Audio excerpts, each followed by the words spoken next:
Bienvenidos. Welcome, everybody. I'm Jim Burklow, pastor of the United Church of Christ of Simi Valley, and I want to thank you all for coming and celebrate that we're all here and that we are here sharing a common mission and concern. I want to make a few thank yous. Number one, please stand up. Susan Brecht, Reverend Susan Brecht. De pied.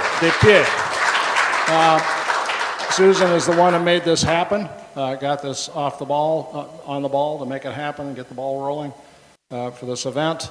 Also, Willie Lupka. Where are you, Willie? There's Willie. Very involved from the get-go as well. Putting our roster of speakers together, so terrific. A few words, just to share what's on my heart. I'll just get personal. I have friends who are not documented, who are frightened to go to work. And it just hurts my heart. And these people have been here for years. 10 years, 20, 30, a long time. They are contributing members of our community. They are our neighbors. We have a vice president that's been using theological language to say, well, love in Christianity is in an order. You love your family first, and then you love your neighbors around you, and then you love your country, and then maybe you can love the rest of the world, the other people in the world. Meanwhile, of course, as a Christian, I'm kind of more into, Jesus, who, when somebody asked him, who's my neighbor? And his answer was a story, right? He tells a story of the Good Samaritan. And the Good Samaritan, the guy who takes care of the Jewish guy who's been injured and left on the side of the road, the guy who takes care of this victim of violence, is a foreigner. And Jesus said, that is the neighbor. Those are your neighbors, right? The Hebrew scriptures, it's all over there too. Treat the stranger, the immigrant. You treat them the way you would treat yourself. You love them as yourself, says the Hebrew scripture. And this is all over the traditions of the religions of the world, right? It's a mark of where you're at and your spirituality everywhere. Treating the stranger, the person from another country who's living in your midst, as yourself. America is not getting what it wants on the subject of immigration. I think we all need to kind of get that. The majority of voters voted for a certain person who had a certain plan. But when you get into the weeds and you talk to your neighbors who might have voted that way, and you ask them about details about what they really want when it comes to how we treat our immigrant neighbors, then things begin to diverge a lot. Because no, the American people do not want to deport people who have been here 10, 20, 30 years, contributing to our society. That is not what they meant, however they voted. And no, they are not all gung-ho to shut off refugees coming in from the rest of the world who've been vetted thoroughly, and all of them have. They're not for that either. The American people get it, way down deep in their hearts, that this is a country of immigrants. And the American people want this immigration system to make sense. But it doesn't. And so I just think it's really important for us to start this conversation tonight and realize that we're not, the folks in this room we're not weirdos. okay? We're not some kind of bunch of radical, lefty, whatever, communist, Democrat Party, whatever. No, no, no, no. The American people, generally, I would say the majority of the American people don't want what's happening. Let us keep that at the top of our minds here, right? And recognize that we're in really good company, better company than we know. So let us remember our spiritual roots in doing this work and be uplifted by those roots, fed by them, so that we have the strength to keep on keeping on. This is not a struggle that's going to be happening just for a week or two. This is going to be going on for years. And in order for us to keep on keeping on in this work, we're going to have to see what's going on, pray to get our heads together, and then act. See, pray, act. So tonight, we do all three. Thank you for being here.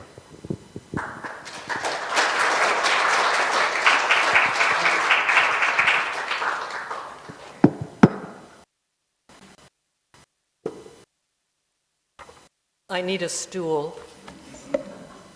Is this working? Yeah, okay. Well, following up with that and our faith, listen to what our scriptures have to say. From the Hebrew scriptures, Leviticus chapter 19, verses 33 and 34. When an alien resides with you in your land, you shall not oppress the alien. The alien who resides with you shall be to you as a citizen among you. You shall love the alien as yourself. For you are aliens in the land of Egypt. I am the Lord your God. And from the New Testament, Hebrews chapter 13, verse 2. Do not neglect to show hospitality to strangers. For by doing that, some have entertained angels without knowing it. And so today I will light a candle of hope, because we need some hope right now, that will outshine the darkness and illuminate the day that no one in this great country of ours will have to live in the shadows, but will walk openly as welcomed sisters and brothers.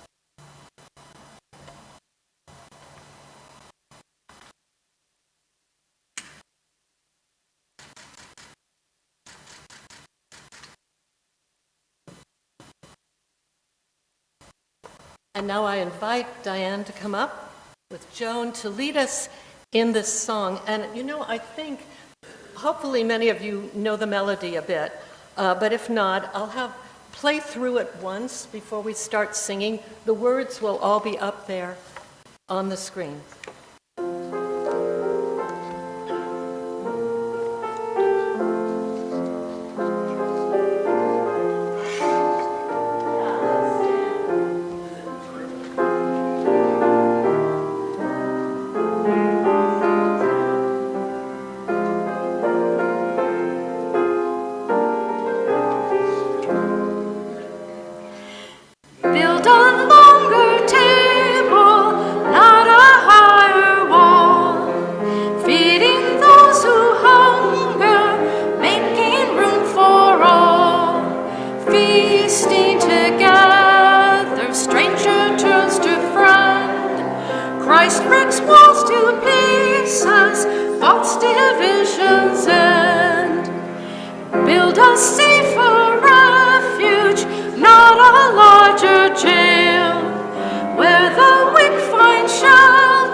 Justice is denied. Christ will breach the jail wall, freeing all inside. Build a broader doorway, not a longer fence. Love protects all people, sparing no expense. When we embrace compassion more than fear. Christ tears down our fences, all are welcome here. When we lived as exiles, refugees abroad, Christ became our doorway to the reign of God. So must our tables welcome those who roam. None can be excluded, all must find a home.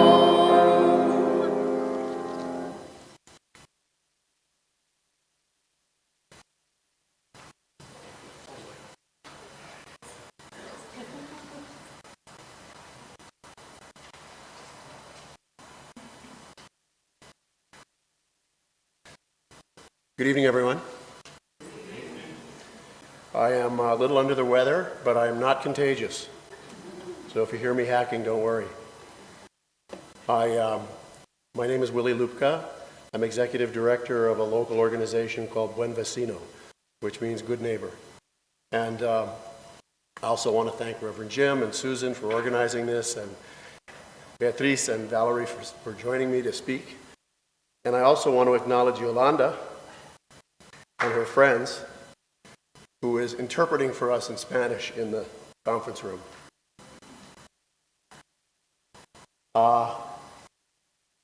Next slide.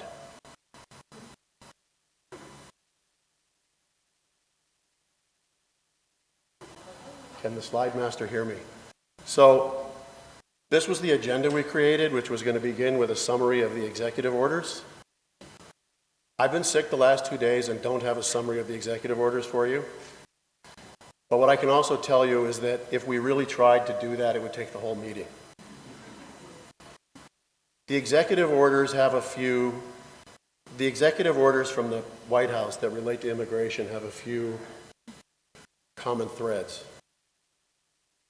Cruelty. He's wiping out anything good that existed to address immigrants and people seeking asylum. It's hitting people hard day by day. Valerie, who works with Buen Vecino, has a day job with an organization called, which she can tell you about, Immigrant Defenders Law Center, which is really a courageous organization helping support people coming into the country. They've just been told to stop all work relating to unaccompanied minors. Don't help them at all. Stop. Is that about right? So there's a whole menu of cruelties that are being imposed to support the Trump's mass deportation agenda. And another one of his famous executive orders is to eliminate birthright citizenship, which is being stopped by every court one after another and is unlikely to go anywhere. But it's just an example of real extremism. So what I can do for anyone who's really interested in seeing the whole menu of executive orders, where each one is at, what the impact is, it's several pages of information. See me afterwards. I'll send you the articles. I'm getting analysis of this in my email like once a day from leading organizations. So that's all you're going to get. But that's okay because we have some more important, really local things to talk about. Next.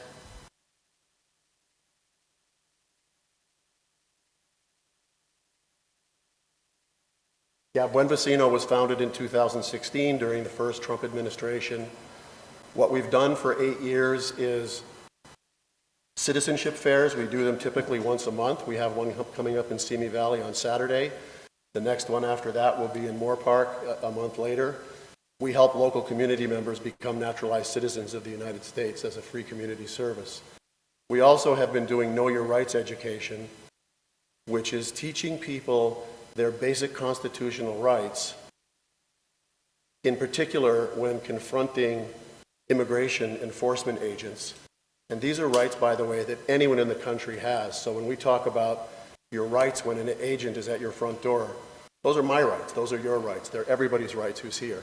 It's not just immigrant rights, it's rights of a human being in the United States based on our Constitution. When we do these Know Your Rights trainings, one of the things we do is hand out these red cards. Anyone seen them? We're going to show you what it says on this, but this is a basic little self-protection message for people who are at risk, who are under threat of having a family member be deported. Which, if you haven't really thought about it, I ask that you do. Think about a child coming home from school and finding out that their mother or father is gone. It's happening to people in Ventura County right now. It's an emergency when that happens. It's a crisis. So my own story is that my grandmother Eva emigrated here from the Ukraine. My grandfather Jack came here from Poland. They met in the United States. I'm second generation. The reason they came here is the same reason that someone's coming across the Mexican border right now. So, to me, we're kin. We're family. So,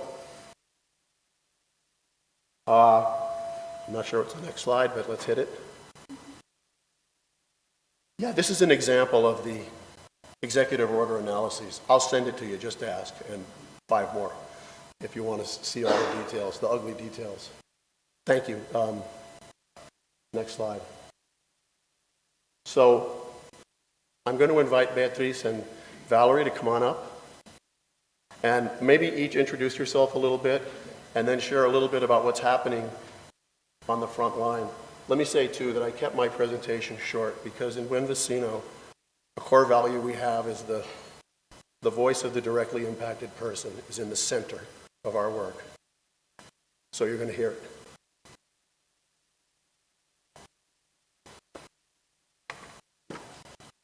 I too have to use a stool. So good evening, everybody. My name is Beatriz Basurto. You all can also call me B. I'm very known for that in my community. I am the 805 Immigrant Rapid Response Coordinator, meaning that hotline, if you have been seen be circulated around social media, this hotline that serves Ventura County, Santa Barbara County, and San Luis Obispo County. I am now coordinating the efforts, volunteer efforts, that basically responds to these calls anytime somebody calls to report ICE sighting, ICE arrest, ICE detention, right? And we've also seen patterns of families call for other reasons, right, which I can get more in depth to. So yeah, just a quick introduction of myself. Very proudly someone from Oxnard as well, raised by immigrant parents. Both of my parents are farm workers out in Oxnard, so that's something very personal and a close issue to me as well. Thank you.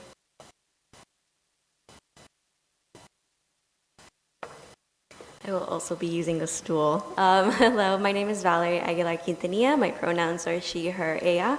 I am a program manager with Buen Vecino part-time, and so I work on Know Your Rights initiatives like this one. I also do Trusted Messenger, in which we educate the community on various topics such as ITINs and also like the heat, like the ways to prevent heat stroke and, you know, working outside, et cetera, when it is hot.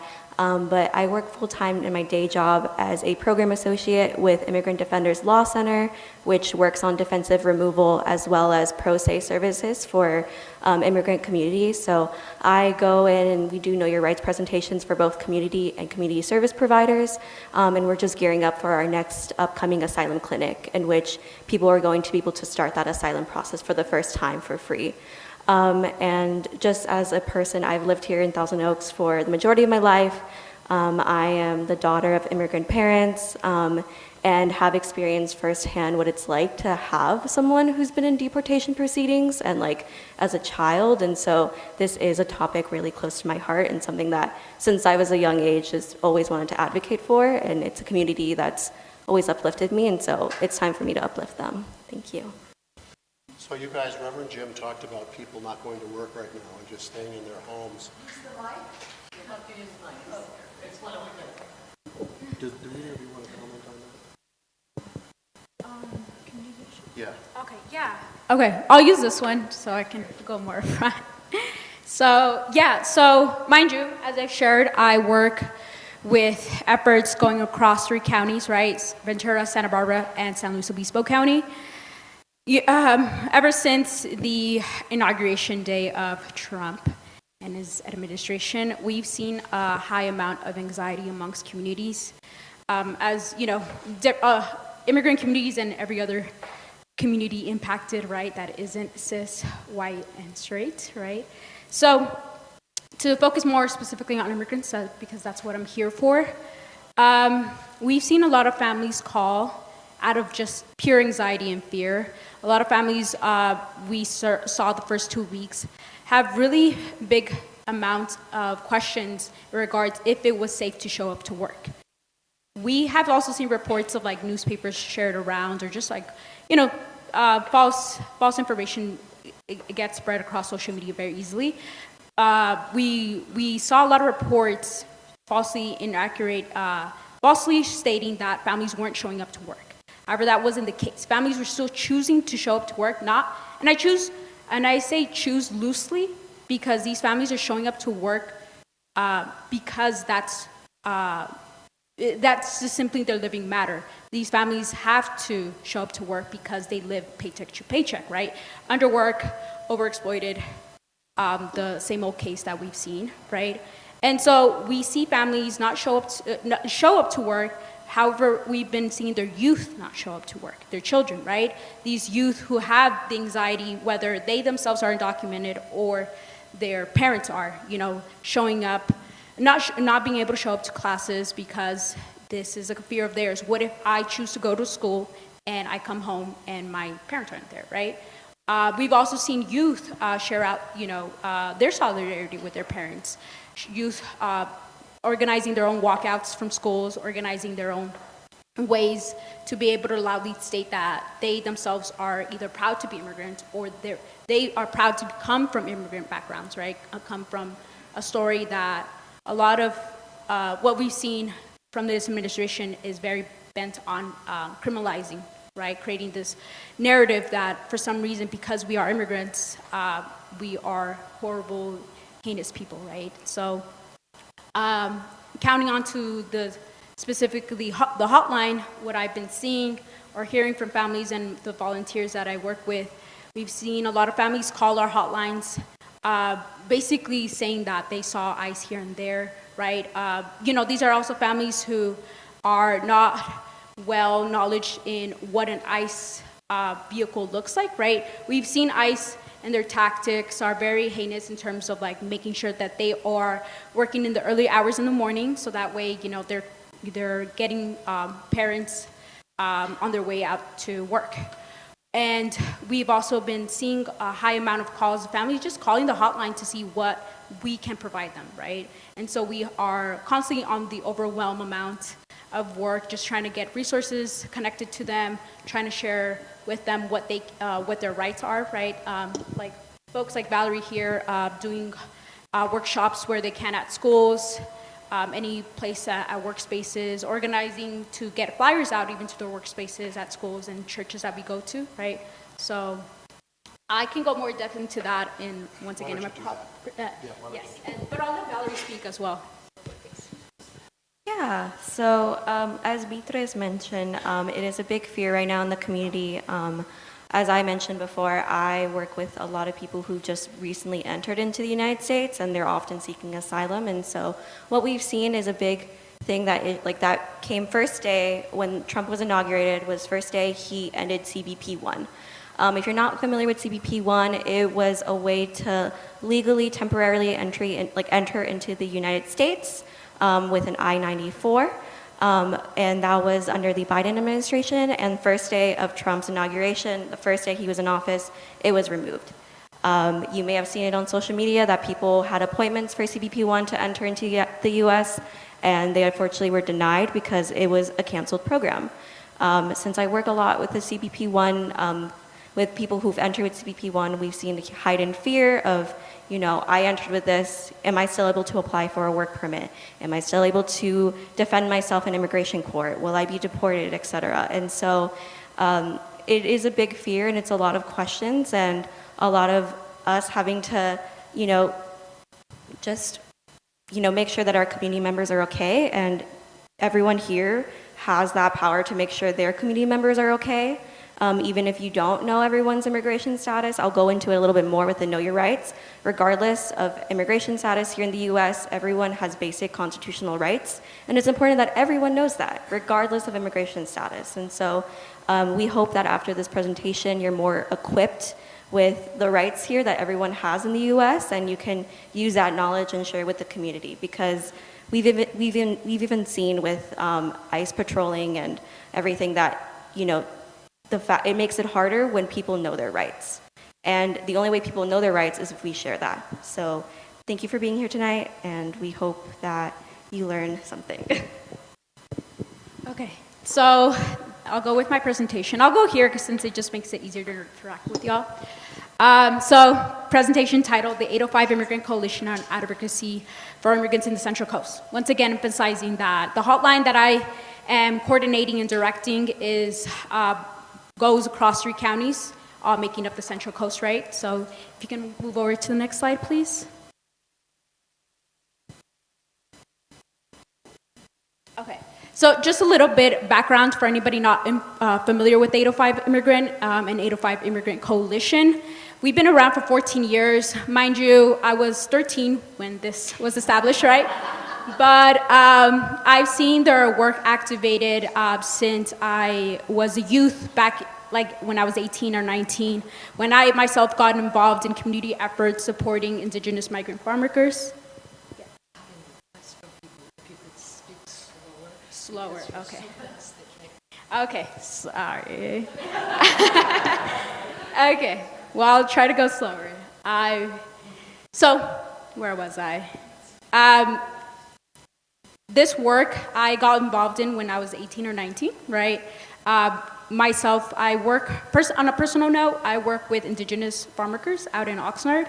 I myself am indigenous, both my parents are farm workers, hence my specific focus on indigenous migrant farm workers, right? I speak Mixteco, right? So this relates back to this presentation because from different communities across the Central Coast, we've seen a high amount of need for resources outside of Spanish and English, right?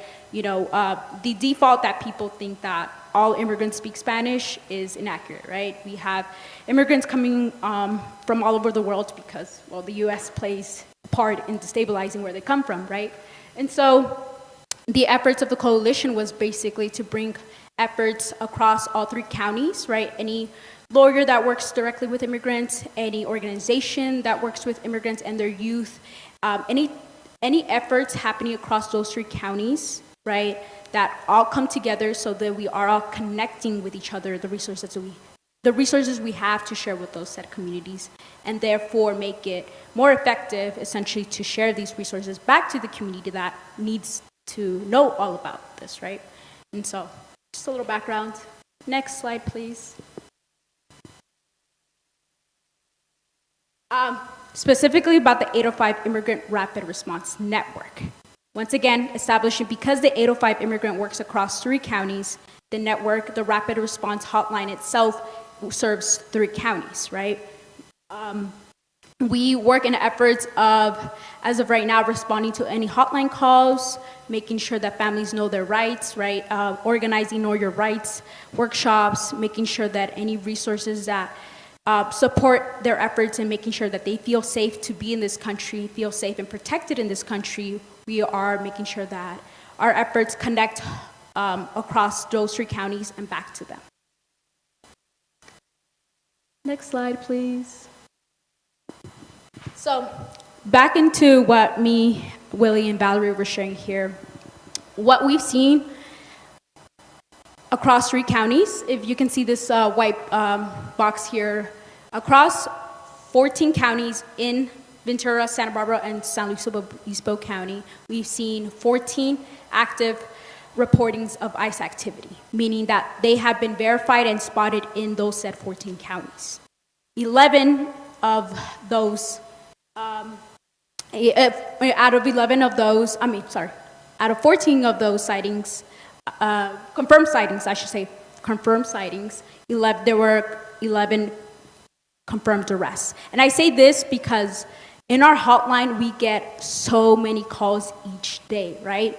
And a lot of them, what we've been able to, fortunately, be able to confirm is that a lot of those reportings that we get via the hotline are not able to be, one, verified, or two, inaccurate reports. Mind you, as sharing, families see any vehicle that looks ICE related and they call, right? And so unfortunately what we've been battling is misinformation, disinformation circulating across social media.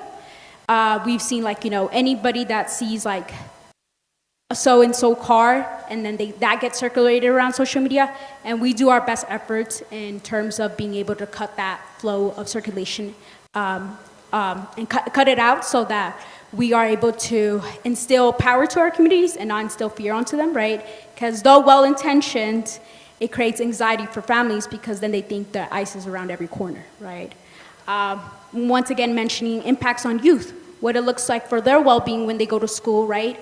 What it looks like for them when they go home. So as a form of solidarity and as a form of their own rightful way to protest, we've seen walkouts, we've seen protests, right?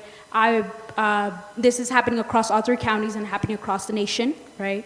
And we've also seen a lot of families just having anxiety of just, going casually out by their day. So in order to stay protected as well as minimizing any contact with ICE, we've seen a lot of families share that they're only stepping outside their home, only to go to work and then come back, and at most, go grocery shopping or go do their laundry. And that's not a way to live, right? That's not something that we want for these families. They deserve to feel safe in their own communities that they were raised upon, right? A lot of the stories of immigrants that we also know is that they've been here for decades. And for decades or a month or 2 years, they all have a right to feel protected, right? Doesn't matter the length of how long they've been here. Just them in their humanity deserve the right to feel protected. And so just sharing the anxiousness that communities are feeling, just so you all know some insight, right? I'm sure you all have your own stories to share, and it's here specifically in Simi Valley. So on to the next slide, please. So why I'm here? I am here because as the coordinator, I and my network and the 805 Immigrant Coalition really heavily rely on volunteers like yourself, volunteers who are willing and able, right? Mind you, a big thing that we are keeping note for our volunteers is that we're asking that anybody who's volunteering with us be folks who are protected by a legal status, right? Meaning being citizens, being naturalized, right? So that when they do enter the roles that we ask of them, we don't have added anxiety of protecting our volunteers as well, right? And so, as we go about growing our network, we also go about training our volunteers.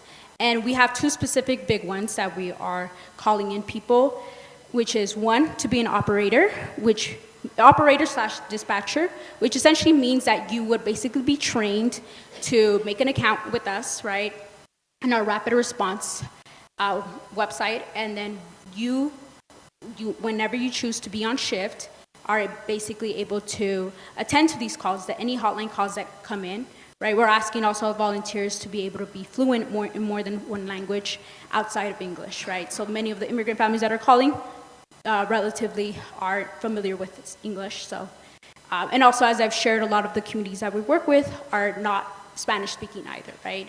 But Spanish obviously preferred as well. And then we have legal observer and responder roles, which essentially means that whoever our volunteers that are picking up these calls have someone in that nearby location to be able to go and confirm this ICE sighting or be able to support said immigrants that are being detained or arrested, right? And be able for us so that we are able to share that confirmed sighting and share that out into the alert system we have for these families. Because any family that's registered into our system and we send out a text, they all get those messages, essentially telling them, ICE confirmed sighting in so-and-so cross street, please be alert, please be safe, and we share resources out to them, right? And so more on that, I brought flyers out too. If you yourself are wanting to volunteer or know folks in your community individually who want to volunteer. We are doing trainings more consistently now. Mind you, I became the coordinator at the beginning of this month, and we've been doing active work since then, right? And this, as Willie had shared, these efforts aren't going to be for the next couple weeks. They're going to be, at the very least, for the next 4 years, right? And whoever president follows that. And so more on those flyers I have individually to share with y'all if y'all are interested in for the Q&A portion of this presentation. So next slide, please. And then outreach to immigrant communities. So the volunteer roles that we are sending out to folks, we're sending out to people who speak English, Spanish, and whatever other language that they speak. But with families, these are the 2 specific flyers we've been sharing out. And I hope that you yourself can share that out to communities that you are involved in, letting them know very, very much promoting our hotline number, right? How to report an ICE sighting, how to get information, how to get resources, and also how to register themselves to this hotline system, right? So that once they are registered, that once we have confirmed ICE sightings, whether it be in their location or nearby locations, that they are able to get those alerts and be safe, right? And that is our way of protecting those families. And we want to obviously minimize any arrests, right? And we don't know what the foreseeable future looks like. So we want to make sure that we are having as many families, mixed status, immigrant backgrounds, to be knowing of this hotline so that they know who to call in the case of an emergency, right? So, next slide, please. So how to connect with us. We've been actively making sure that our social media posts and any type of way we can get connected with families, that we make sure to do so. So we have 2 Instagram pages, which is 805 Immigrant Coalition. That's the work that we're going to do across 3 counties, and the 805 and DocuFund. Mind you, the 805 and DocuFund is separate from the 805 Immigrant Coalition. However, we're very much connected. I am a staff member to the 805 and DocuFund. And a little bit about the 805 and DocuFund. It serves 2 counties, Santa Barbara and Ventura County. What the 805 and DocuFund does is essentially provide disaster relief funds to families who are impacted by, let's say, wildfires or very much recently the pandemic. And we distribute funds back to undocumented communities specifically and only. As many of y'all familiar or know, a lot of documented folks don't have the same resources that citizens have, right? And so in a case, for example, when a fire happens and an undocumented person loses their home compared to a citizen losing their home, the citizen has more resources, being able to apply to programs such as FEMA, being able to claim their insurance, right? Whereas an undocumented person is unable to do that because they don't qualify for said support simply for being undocumented. So our efforts are essentially the 805 and DocuFund efforts are essentially to be able to provide some type of relief monetarily to those families, right? Because they wouldn't get that support anywhere else. So those 2, very good and very important organization to support and more to look into if y'all are interested. Blue Sky, very new social media platform. If y'all have that, we are there as well. And it's Facebook, the 805 and DocuFund Facebook page is what we're using to share out resources to families, share out confirmed ICE sightings to families, so making sure that that information is accessible via English, Spanish, and Mixteco, and we're working on including more indigenous languages. And then the hotline registration, which is the same number as the hotline number. Families can register themselves to our network by simply texting alert or alerta, and one of our volunteers make sure to register them into the system. We make sure to send a text back to those families and make sure that they know that, that they are registered into the hotline and can count on us to support them. Next slide, please. And 2 important websites to also know about. 805anddocufund.org/alerts. That's why we also post all resources. So any resource that we collaborate with, right, whether it be an immigration lawyer, whether it be a nonprofit and whatnot that supports immigrants, we make sure that we have that up on that website. And so whether, let's say, someone who's interested to get information for their parent and lives in San Luis Obispo County can look at that website and look up San Luis Obispo County resources and press those links and be able to find all the confirmed embedded immigration lawyers that we collaborate with and are able to call them and get support, right?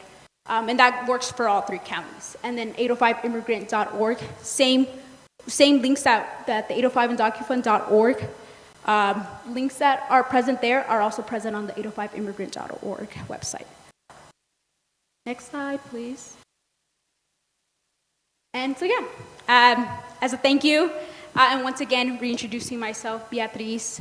I work heavily across the Central Coast, and I plan, to stay here for the long run, since that's what our immigrant communities need the most right now, right? And continuously will need. I'll be here till the end of the event for any Q&As that I might have missed during my presentation, but I hope to stay connected with y'all and see y'all in one of our volunteer trainings. Thank you.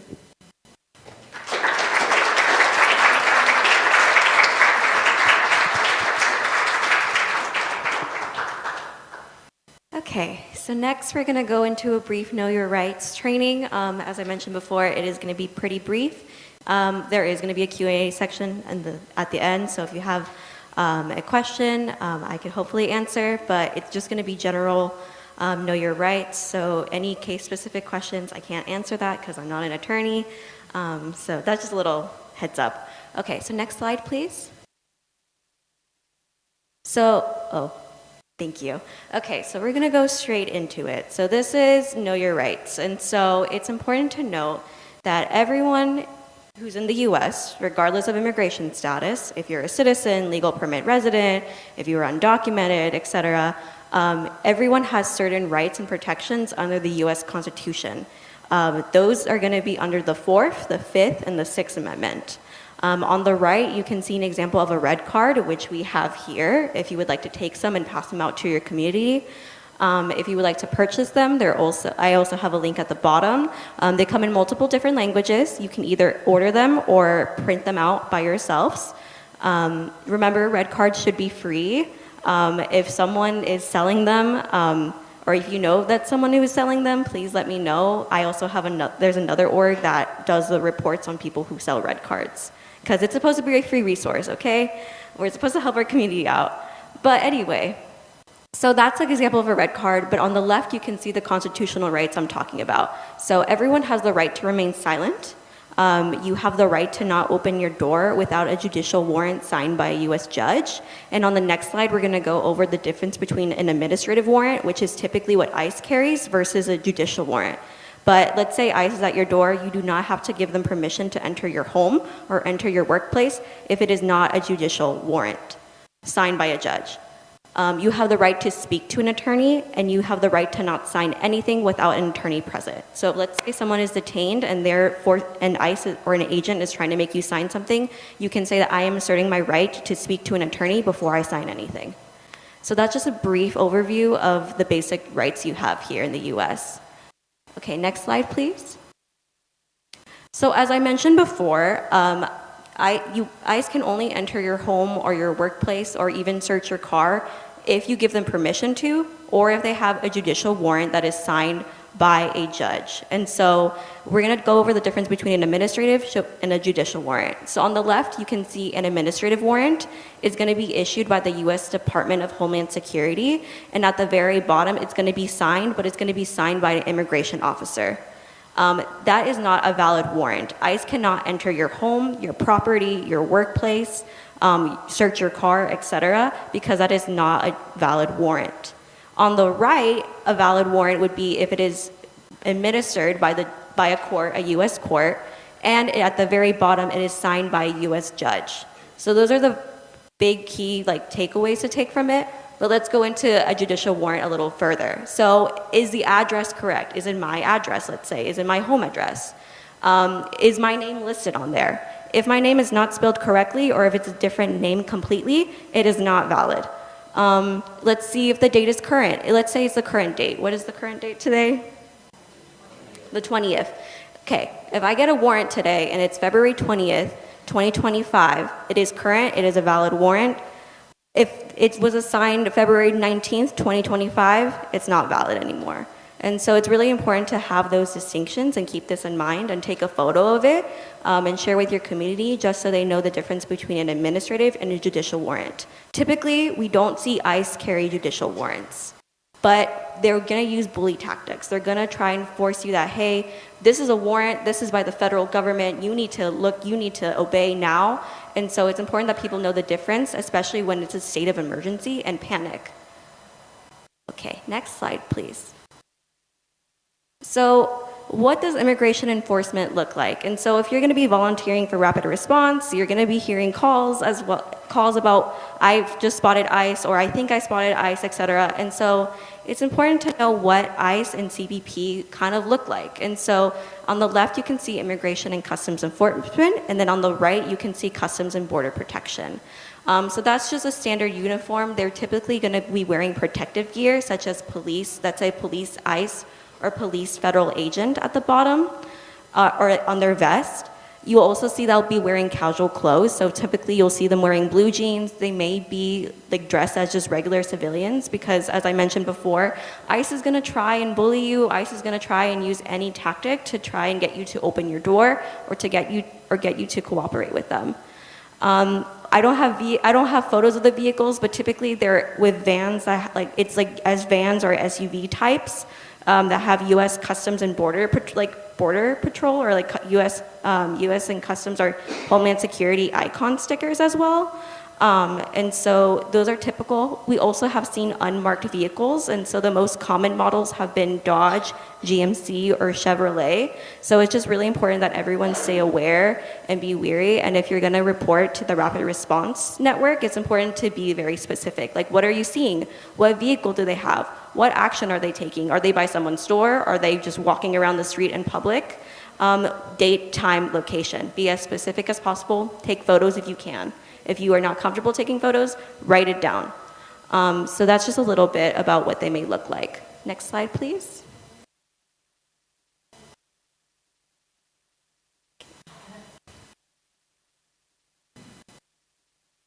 Wait, is it good? Okay, perfect.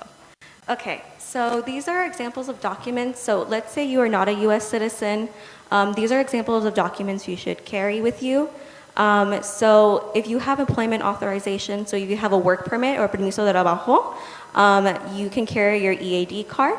If you are a legal permanent resident, we recommend carrying that legal permanent resident card, or a green card as is commonly known, or California state ID or California driver's license. Here in California, you can qualify for an AB60, and it doesn't matter what, like if you have any legal status, if you're undocumented or something, or undocumented or anything, you can qualify for AB60, which is a state-issued driver's license. And then at the very bottom, you can see it is an I-797. So let's say that you don't have a status right now, but you're applying for some sort of status. Let's say you're applying for asylum, you're applying for another type of relief, or you just applied for your legal permanent residency. An I-797 is essentially proof that you are in that current process, that you are in process. And so it's important to have a copy of that. You can carry it on your person, have a copy of it on your phone, etc. Let's say it's a refugee or someone who recently entered the U.S. If you have your NTA, which is a notice to appear, and it has your next court hearing, you can have a copy of that, and you can have a copy of that on your phone, because it shows that you are currently in proceedings here in the U.S. You entered here, and you are in court proceedings already. And so those are some examples to keep in mind. Okay, next slide, please. So if you're not a U.S. citizen, documents not to carry. And so typically, just to be wary and just for safety. Oh, okay. Yeah, okay. Move back, please.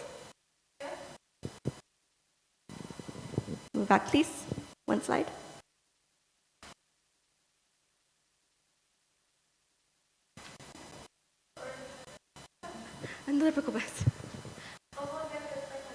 Okay. Okay. Oh.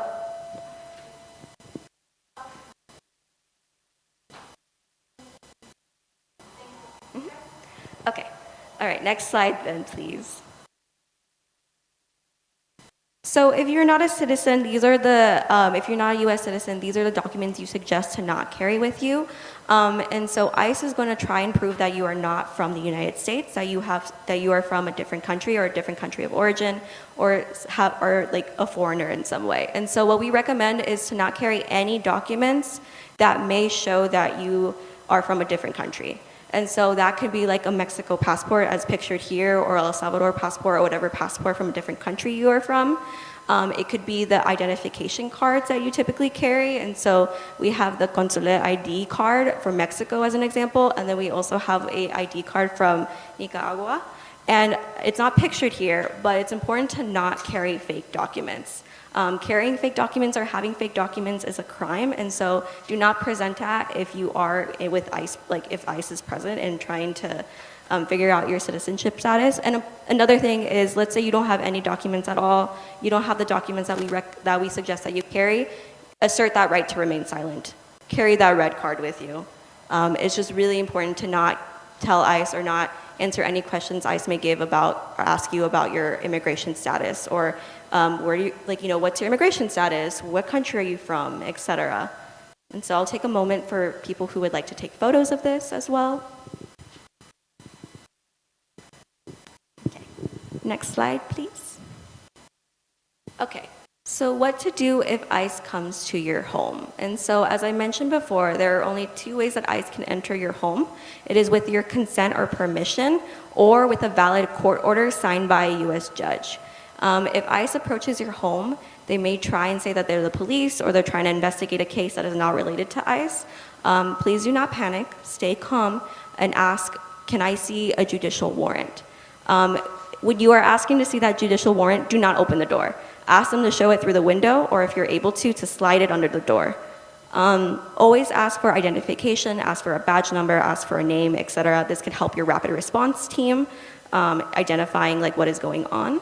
As I mentioned before, ask to see a judicial warrant that is signed by a U.S. judge. If it's not signed, it is not valid.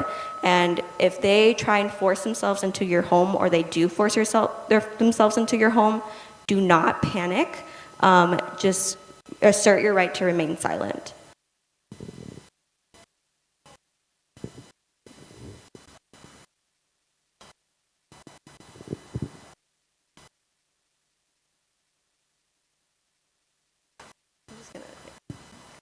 Okay, next slide, please. Okay. So what to do if ICE comes to your workplace? Okay. So there are two ways that ICE can enter, again, with your employer's consent or permission. So if the employer allows them in, with a valid court order signed by a U.S. judge, again. It's important to note that with workplaces and other areas that we're going to talk about in a little bit, public areas, ICE can enter, but private areas, so let's say if it's a restaurant, the kitchen may be considered a private area. ICE cannot enter without a judicial warrant signed by a judge, and so that's important to know. But if they do come to your workplace, do not run, remain calm. If they are trying to ask questions or they're around you, ask if you're being detained. If they say no, ask if you are free to leave. If they say yes, again, do not run. Leave the area, leave the scene as calmly as possible. You have the right to remain silent. This applies to anywhere. It could be public, private spaces. Regardless of immigration status, you have the right to remain silent. And make an emergency plan at work. So if you're an employer, or you have coworkers, or you have workers who are afraid, start making those emergency plans. Start talking to them about these things. Have the red cards. These red cards are free, and you can pass them out to your committee members and to any employees or coworkers you may have that might be afraid. So next slide, please. So what to do if ICE stops you in public or car? Again, do not run. Stay calm. Ask if you are being detained. If not, ask if you are free to leave. If they say yes, you are free to leave, leave calmly. Again, you have the right to remain silent. Another caveat is if you entered with a legal permanent resident or you have some sort of citizenship, we just recommend that you show them proof of that. But if you don't have any status, we recommend that you assert that right to remain silent. When driving, you are obligated to show a driver's license, which is why we recommend that, or we suggest that you carry that AB60 license if you don't have a license already. At least an AB60 is a state-issued driver's license, so it's important to have that. Proof of registration of your car and proof of insurance. Otherwise, do not discuss your immigration status with anyone other than your lawyer. Keep asserting that right to remain silent. Keep asserting that right to, I want to speak to an attorney. Keep asserting that right that I'm not going to sign anything until I speak to an attorney. And so, next slide, please. Okay, so this is more related to allies, and so many of you guys, we are here at a church. You may be working at schools or hospitals or areas of social services, which include, domestic violence shelters, food pantries, etc. And it's important to note that during the Biden administration, and I believe during the Obama administration, these were once protected areas. So this is where ICE could not do enforcement in these areas anymore. However, effective January 20th, so the first day that Trump was inaugurated, the Trump administration rescinded the protected areas policy that protected certain areas, churches, schools, and hospitals from immigration enforcement. So what essentially that means is that ICE can now do enforcement in these once protected areas, so these once formerly protected areas, but only in the only public spaces. So what can we do? So let me see.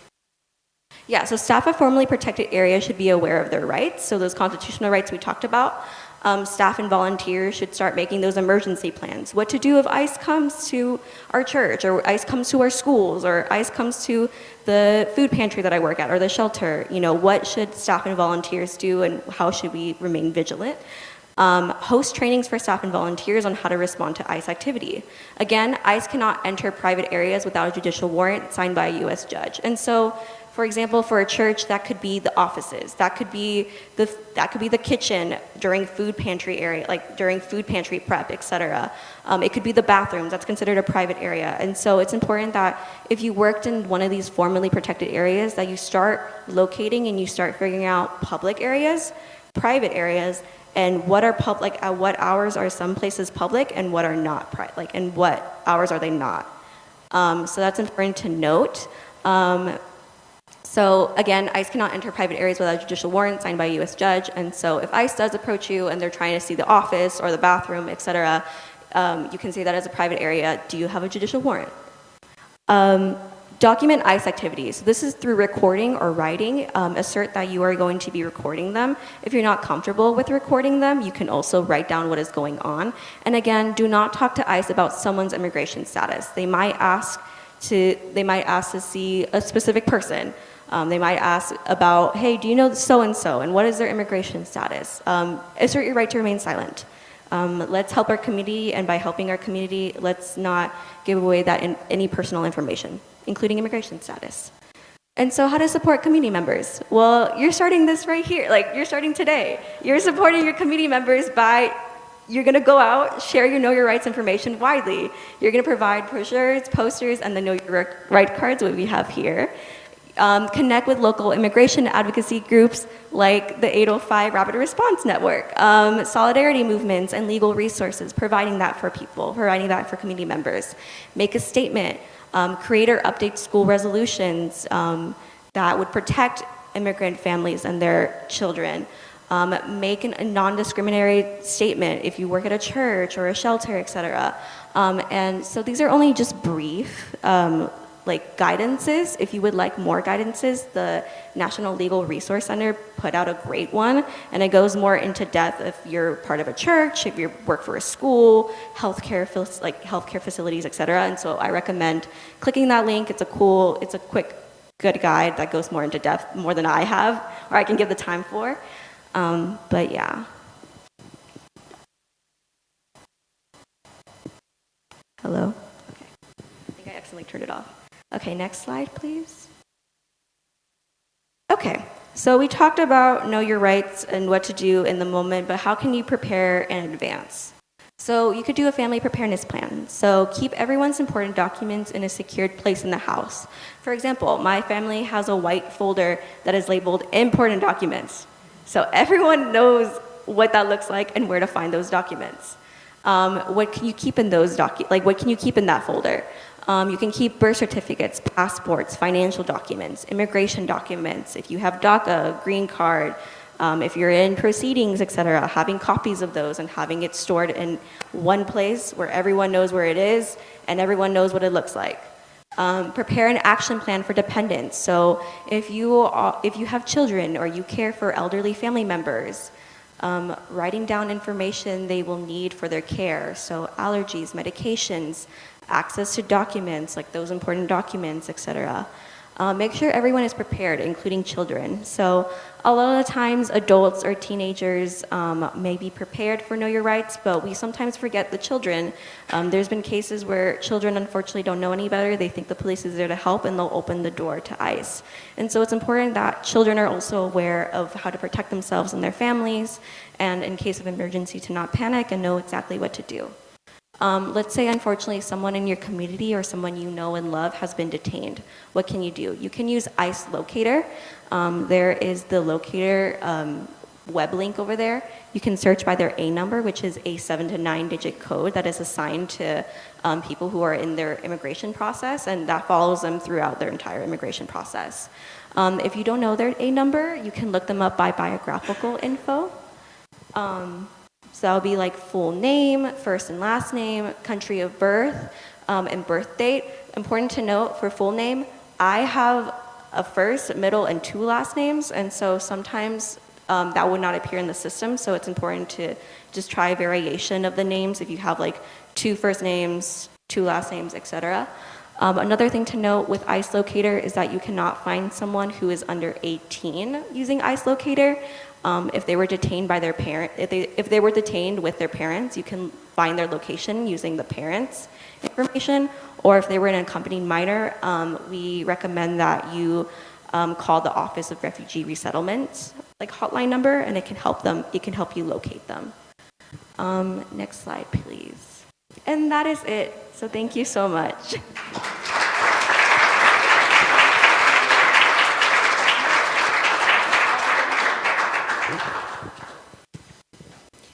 So we're happy to take a few minutes of Q&A. Valerie, Beatriz, why don't you come on?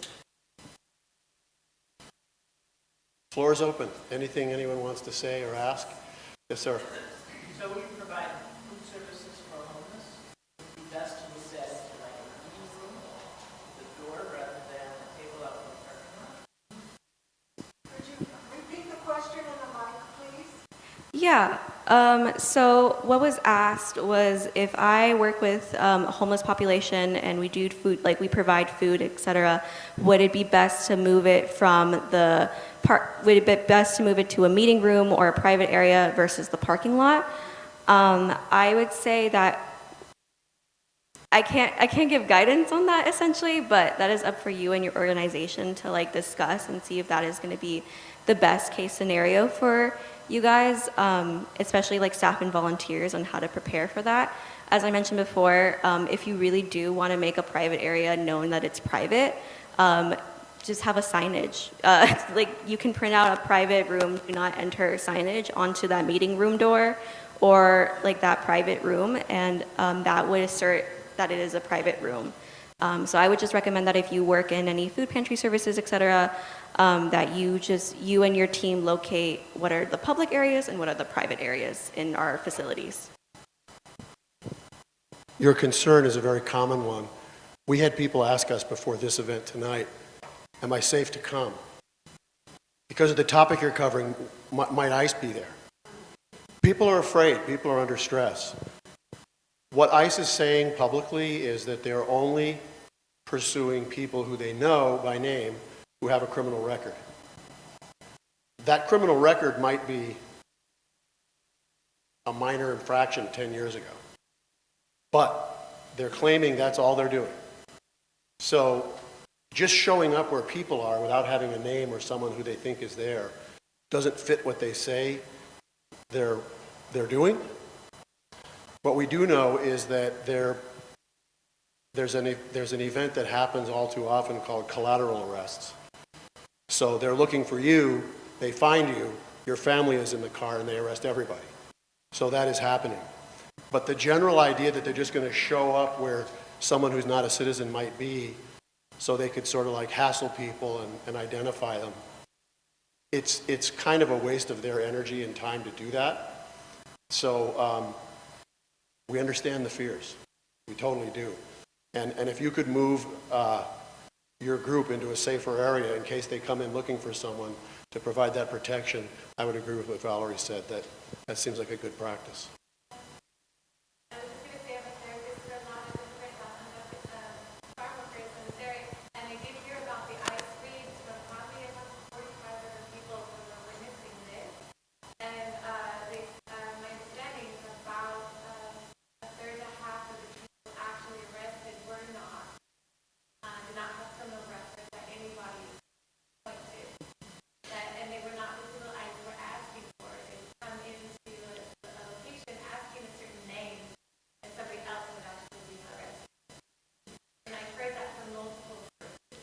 Yolanda, we've been asked to repeat everything through the mic so that it gets on the recording. Works with farm workers and has had witnesses share that ICE shows up on the premises looking for a particular name and ends up arresting other people.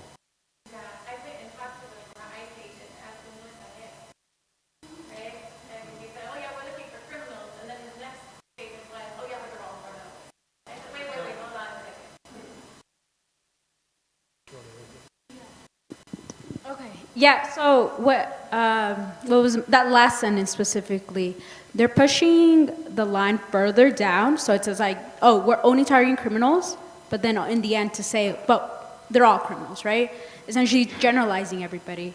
The conversations I've had with the lawyers, with immigration lawyers and immigration attorneys the last couple of weeks have specifically been, as of yet, so far, we've specifically in the Central Coast, the arrests that have, during my presentation, the 11 arrests that I mentioned that were folks undocumented who were detained by ICE, all 11 were confirmed to have criminal records, right? Those criminal records do span in terms of like infractions and whatnot. But that is also not to go without saying that we can't go under the guise of like, oh, it's only criminals, right? Because, as Willie mentions, what's very commonly done by ICE agents is that they'll take in anybody that they deem immigrants, right? Which is essentially anybody who's not white. And so with what we've been advising families is letting them know that following the Know Your Rights workshops, making sure that they themselves are able to attain as much knowledge. So when in a state of panic, when an ICE agent does show up at their doorstep or does show up at their workspace, they do know who to contact, right? Unfortunately, what we are expecting is that this will only continue, and the best thing that we can do is make sure that resources are getting to these families who are in fear of their status or are in fear of living because of their undocumented status, right?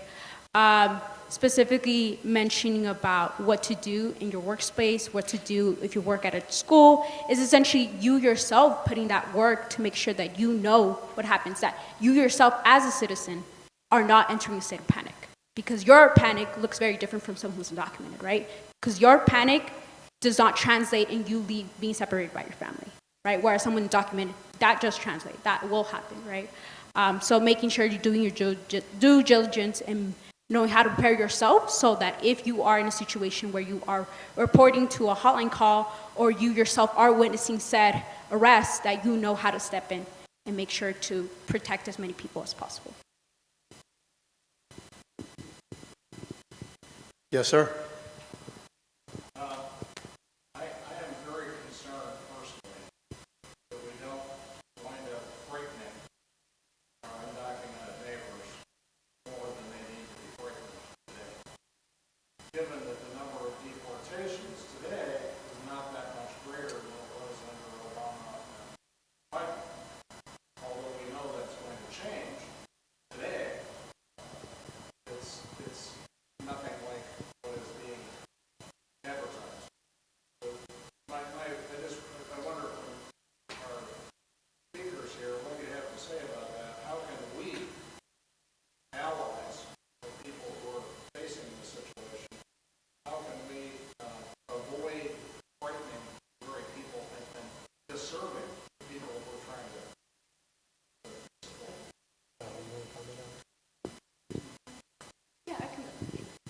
So with that, right, making sure, as restating from my last response, making sure that you yourself know what to do in said circumstance. Like, you all won't be able to be reporting or responding to each ICE reporting, right? That's not feasible for anybody. But you yourself can make sure, like, let's say, for example, I'm a nurse. The bare minimum that I can do is make sure that how can I protect the workspace that I work in, right? That should anybody who is coming in for services who is undocumented, how do I prepare myself, my team, my staff, my coworkers to know what to do in case that happens, right? And each environment looks different, right? A hospital works very different from a school, right? And knowing what to do in those cases, making sure that when you do see information circulating around social media about ICE sightings, going about yourself, seeing like if this is something that I should be sharing, is it confirmed, right? Who can I refer to make sure this is accurate, right? As Valerie touched up on, making sure to know as many details as possible. Time, date, what you saw, who saw it. Referring back to another conversation I had with an immigration attorney, was restating the fact that this administration is just very more abruptly and vocally anti-immigrant, right? But they are working based on a foundation that the previous president already put in place, which is the Biden administration, right? And also knowing that ICE agents are like every other worker, except, more heinous, is what they're doing, right? But they work 40 hours a week, right? They have specific tactics that we can track patterns, right? So knowing that those 40 hours a week that they work, maybe even overtime, there's only so much limited that they could do even with their resources. They're being overwhelmed with what the Trump administration is sending them reports from the White House, right? That they are using tactics where they go to families when they do, like they'll have records of whichever family that they have a status on in terms of like criminal report, right? But they'll only specifically go to those houses, and if they don't find that person, they will try to take collaterals, right? Which is what we call collaterals, which is any other person that looks undocumented, which is by their words, right?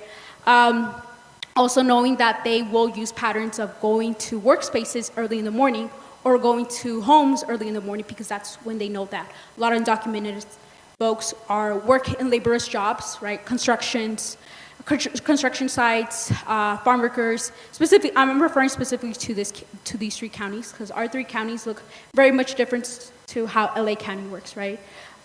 So being able to track patterns ourselves, right? Doing our due diligence, as myself, as a coordinator for this rapid response network, but you also as said citizen in your community. Because Simi Valley, in terms of the community, looks very different from Oxnard, looks very different from Goleta, looks very different from Santa Maria, right? So making sure that we ourselves are tracking them the same way that they are tracking us. In regards to what was said, and like if you're a nurse or if you work at a school, etc., as Beatriz mentioned, they work very differently. And so that guidance that I shared with you is just your first step into knowing what you can do. And I know that with like healthcare centers and stuff, there is HIPAA. I know that there's FERPA when it comes to schools and education centers and et cetera. And so it's important to not only consult with your team and your supervisors, but also to consult with county officials in your specific county, because that may look different. But as citizens, as I mentioned during the presentation, that this is a good first step into being a good ally for immigrant communities members, and that is knowing the rights and distributing that knowledge. I mentioned it again in the beginning of the presentation, but when I can't remember the name, but right now he's being dubbed the border czar. When he was asked about the Chicago immigration raids that were happening the first week or so, he expressed frustration, and that frustration was because people knew their rights. Tom Homeland, yeah. So he expressed frustration that it's getting hard because people know their rights. And so how many people are here today? If you just share that with 5 to 10 people, it's very impactful. It's much more impactful than you may think it is. Also with Buen Vecino and with the 805, Immigrant, there are volunteer opportunities that you can get involved with. So the rapid response, and when we have our citizenship fairs, and we do outreach in the community. So those are just a couple of first few steps, and I'm happy to talk afterwards too. Yes. So just to kind of what you just mentioned about the frustration, right, that they're having, and I'm thinking about how fast things are changing. I mean, every day there's something new or something new happening. I don't know the language for this yet. Maybe it's already out there, but we're in this weird space sometimes where something is a total overreach as far as an executive order. Then we have maybe a lawsuit about it. And then, like, what holds in the meantime? If someone like ICE or 30 shows and they're acting like they're and then that's the newest law and that's what's out, but it's really not official. So my question is, everything we're talking about is kind of based on that our rights are still the thing we can stand on. So I'm just saying, hypothetically, don't want to put this in the universe, right? But I'm just saying, what if there's some weird thing we wake up to tomorrow morning or the next morning or the next morning saying there's an executive order somehow affecting these rights and it's an obstruction of justice to whatever it is. Like, I guess I'm just wondering, like, and maybe you don't know the answer to this, right? But, like, all what I'm hearing tonight is that that's the thing we have, right? If they start out of frustration to mess with that in some way, where do we go to get the information? Where do we go to, you know what I'm saying, to know what really are our rights? Does this make sense? Yeah. I mean, anyone here can venture their opinion on your question. What was the question? I'm going to try and summarize it. The question was, is the Constitution going to stay in place as a foundation of our country? And what if it does not? That's the question. That's a big question. One of the things that's going to come up in California for sure is a clash between federal law and state law. That's happened before. State law has always prevailed. It's interesting how certain political parties claim to be for small government, unless it's on an issue like immigration or reproductive rights, where they want big government to come in and push their agenda. So it's a hypocrisy. But we have to take this one day at a time. I was at an event on previous Friday of this group called Power California, which is a coalition we're part of. And the leader said something that stuck with me, which is, we have to organize our way out of the situation we're in. We can't get over it, we can't go under it, we can't get around it. We have to organize our way through it. That's what we have to do. This energy, the group that's here tonight, is happening everywhere. It happened during the first Trump administration. It's happening even more. Nobody wanted this silver lining, but the energy is good. So we have to work together, day at a time, take care of our spiritual needs. When someone said Simi Valley is different from Oxnard, I thought, yeah. And one of the bright spots in Simi Valley is this church. This church. Yes, sir. Yeah, and apologies for coming late. I'm wondering, for those of us who are allies, given the situation, scenario moving forward, it may have been answered, but what are the repercussions of supporting someone? I'll try to make it a short comment. What are the repercussions, if any, for those of us who are allied to providing space or support for an undocumented person?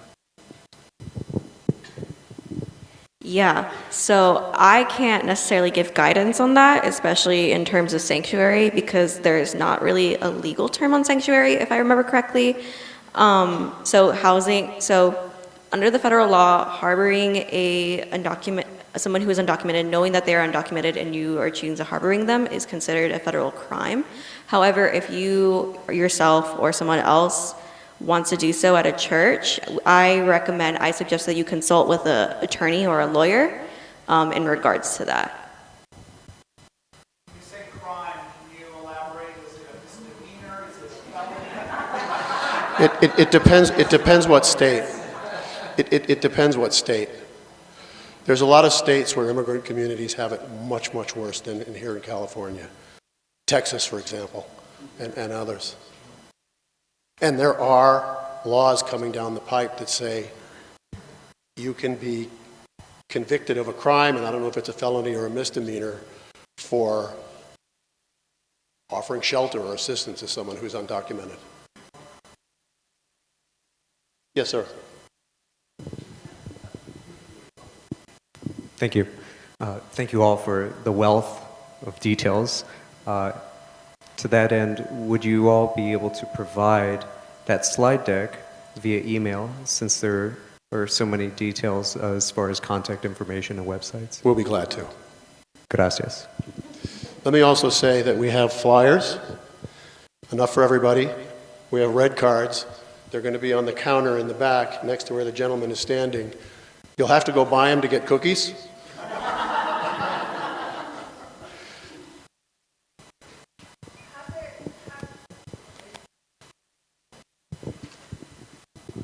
In formerly protected areas like churches and schools, have we been seeing increased ICE activity there? I think right now we've only heard threats of it, but not actually seen it. Yes, sir. As someone who does not speak Spanish or another language, is there volunteer opportunities? So for monolingual speakers, right, what we've been advising as of so far is to stay updated in all like our social medias, and specifically our websites, right? Those are updated on a daily basis of how you yourself can become more involved. I mean, rise up right now, like our big priority is making sure that we are able to connect with said families that we are serving, and most of them don't speak English, right? And so we've been trying to figure out roles for folks who are monolingual to be able to do that. Legal observers we are still taking in legal observers who are monolingual. However, we would have to figure out a coordination, making sure that when you are responding to an ICE citing, that you are in accompaniment with somebody who does speak Spanish at the very least, right? And we're still figuring out that process because, mind you, still very fresh to this role, but I do plan to implement more roles, figure out as we go, right? Because we can only have so many people on the rapid response accounts, right? Because then it gets overflowed as well, right? And so finding places for everybody who wants to get involved, but as of right now, for you and anybody who else is interested in becoming a volunteer but is monolingual, I really highly suggest getting connected with your communities here, specifically in Simi Valley, because the environment here looks very different, right, compared to other cities I visited, and making sure that you yourself are updated at the very least in local immigration efforts, local immigration-related environments in terms of like how tension builds up possibly in different spaces, right? So yeah, as of right now, that's the best we can offer, right? But in the future, please just stay updated with us, and we'll make sure to send out when those roles do come in. That we share it out to folks who are willing and able to still support as volunteers. Let's have one more question, and I think we're going to have a little bit more church. Thanks. My husband is an educator. He teaches at, he's an adjunct at Kowloon and at Ventura Community College. And last fall, he went through a training of like what to do when ICE shows up at your door. And he was really grateful to have that. I'm really curious. I am concerned about like K through 12 public institutions, and I'm just curious, like who can we contact, because he's involved in those school systems as well, to make sure that the teachers are getting the training that they need and feel confident in their responses as well. One might start with the institution's administrators. One of the things they might want to do is hold trainings that are not like in public school board meetings, but are in-house, like they do for in-house training, so people can be a little bit more comfortable that community members who are participants in what we call the hate circus won't show up. But people can get, there's trainings all the time that people can go to just on their own. But if you want like all the teachers and the principals to get that training, which we think would be a great idea, it would probably have to get approved and set up by the administration, but by the superintendent or whoever that is. And could we contact you about, would you come do that? We will help make it happen. Yeah. If we had that opportunity, and we have requests pending right now, by the way, we're getting a lot of calls from businesses and employers who are concerned about ICE showing up to interrogate their employees and putting them out of business. In Ventura County, people are really concerned. These are a lot of red voters who are suddenly realizing, not sure this is what I wanted. So we're working to develop that expertise to train people on how to discern the public and private areas, how to keep their paperwork in order, to keep those so-called ICE raids out. And sure, call, please. Yeah. Oh, you have more to add? No, thank you, everybody.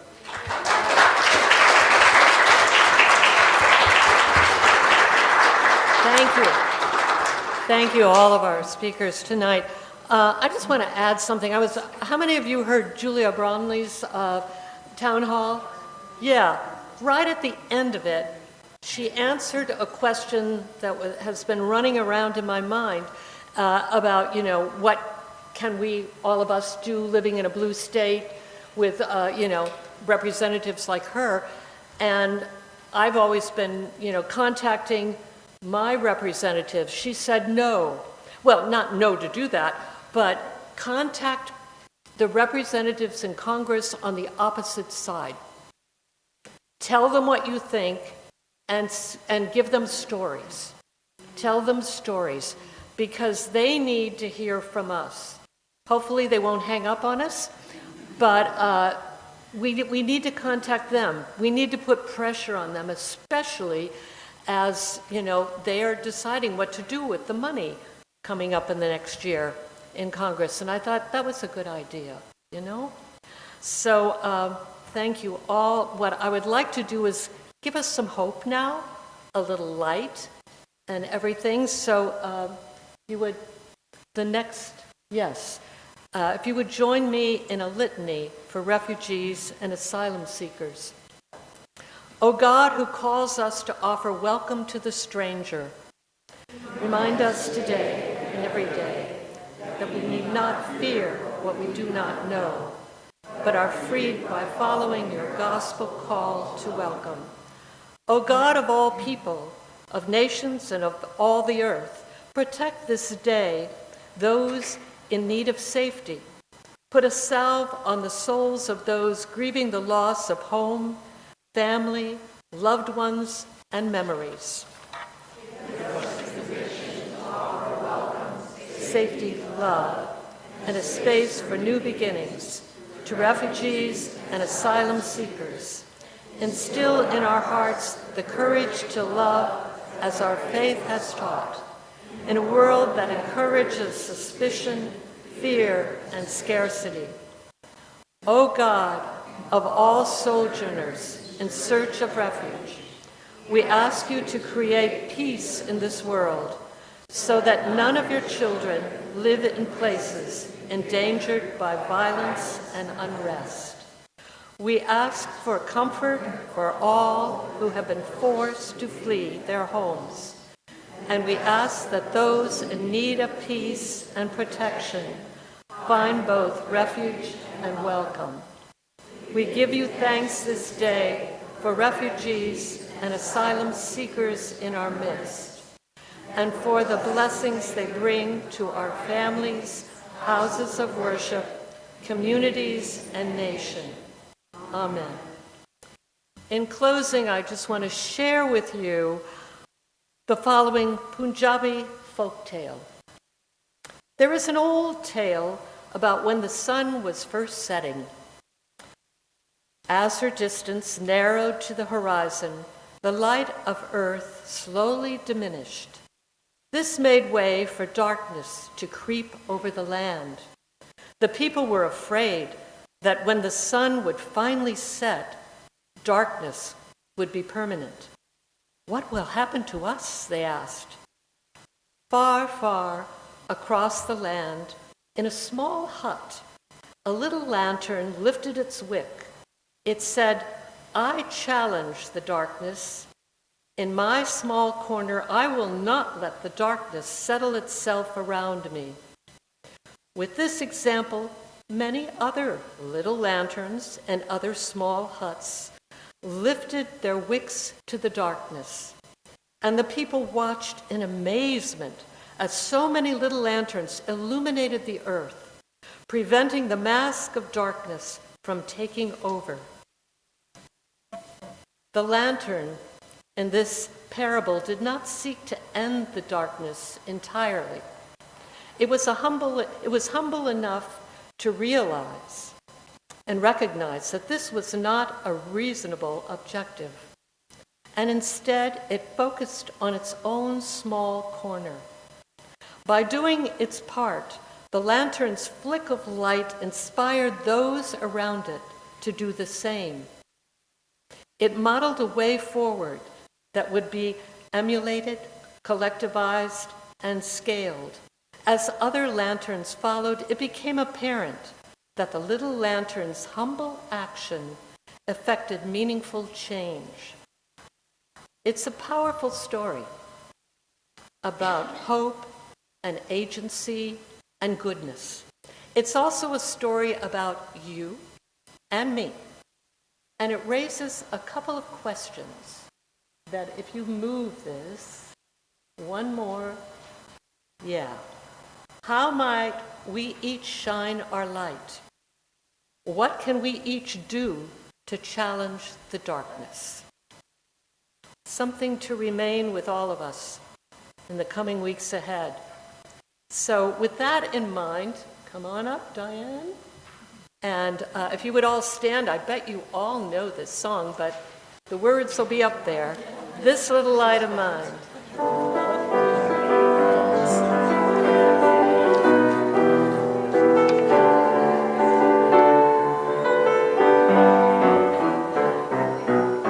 This little light of mine, I'm gonna let it shine. This little light of mine, I'm gonna let it shine. This little light of mine, I'm gonna let it shine.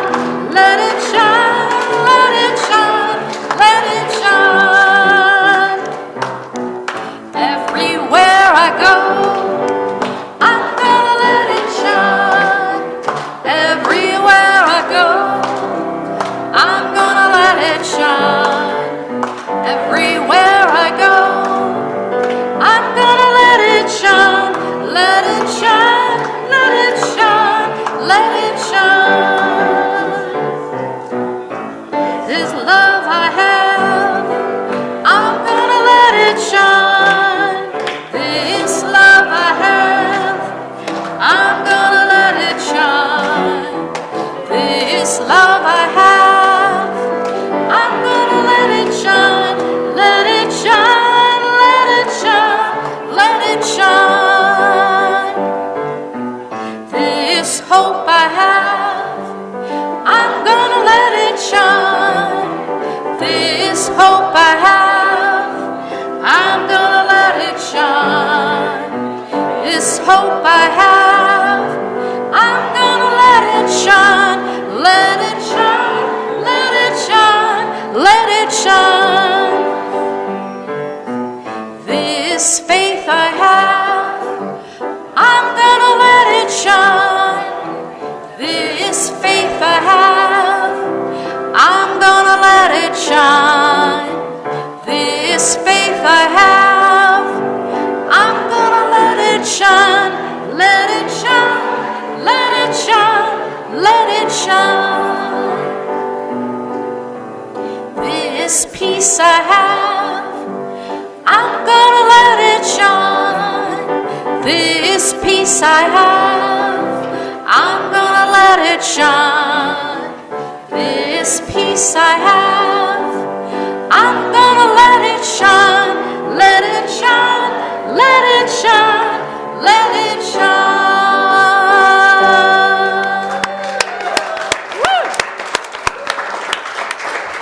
Okay, they're going to be opening the windows back there, and you can pick up the little cards. And we have all kinds of goodies, so please